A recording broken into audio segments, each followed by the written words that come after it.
Everyone's got a scam. Speaking of scams, we've got to turn to Justice Roberts, who's the greatest scam artist in American history. I'm the only one in the media to have told you that the reason he turned coat like this was probably for two reasons only. One of two reasons only.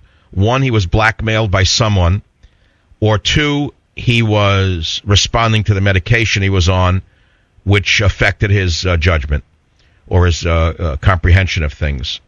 The more I think about it, the more I realize that the Roberts precedent, so-called, is total baloney. In fact, what shocks me the most is that everyone's quoting the Roberts precedent as something important.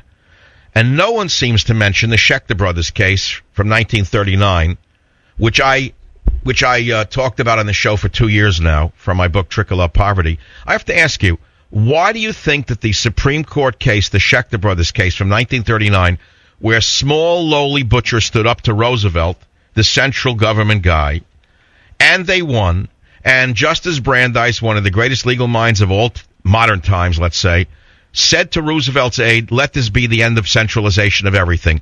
Why do you suppose neither Limbaugh nor any of the other lights of the conservative side have ever mentioned the Schechter Brothers case? There's only one reason.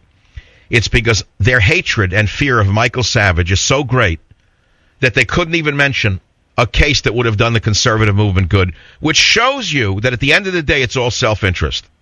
It shows you that the conservative facade of Limbaugh et al., the conservative facade of those who pose as conservatives, is simply a business decision. Because if they really wanted their conservative ideals to be promulgated, they wouldn't care if it was Savage who rediscovered the Schechter case. They would have said more power to him. But we have to quote it to stop this Obamacare from passing. You understand? Nothing. No one's out there. All right, what can you do?